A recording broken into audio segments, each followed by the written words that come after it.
ஒருத்தர் வந்து கார்ல அவங்களுடைய அம்மா, மனைவிய கூட்டிட்டு எங்கவோ வந்து போயிட்டு இருக்காரு. அப்ப ரொம்ப நேரமா இவருடைய கார பின்தொடர்ந்து ஒரு போலீஸ் ஜீப் வந்துட்டு இருக்கு.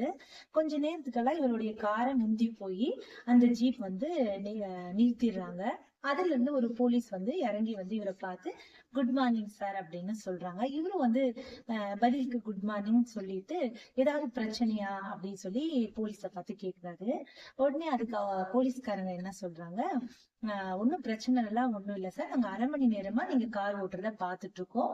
நீங்க போக்குவரத்து விதிகளை மீறாம சரியான ஸ்பீட்ல வந்து 1 மைல் கூட அதிகரிக்காம சரியான விதத்துல போயிட்டு இருக்கீங்க.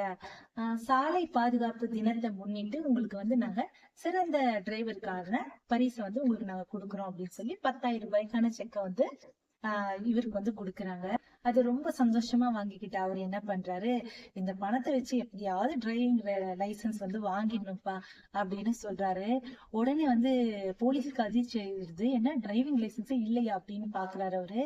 உடனே அந்த மனைவி என்ன பண்றாங்க, சார் அவரு குடிச்சிட்டு ஏதோ உளறாரு சார், அதெல்லாம் கண்டுக்காதீங்க அப்படின்னு சொல்றாங்க. இதெல்லாம் கேட்டுட்டு இருந்தங்க அம்மா என்ன பண்றாங்க, நான் அப்பவே சொன்னேன் திருட்டுக்காரை எடுத்துட்டு வெளியே போக வேணா, கண்டிப்பா மாட்டிப்போன்னு, கேட்டீங்களா இப்ப பாரு அப்படின்னு பேசி மொத்தத்தையும் எடுத்து விட்டுறாங்க. கொஞ்ச நேரத்துக்குள்ள இவங்க சரியானவங்கதான் இல்ல தப்பானவங்கதான் அப்படிங்கிற முடிவுக்கு வரக்கூடாது அப்படிங்கிறதுக்கான ஒரு சிறந்த கதை தான் இது.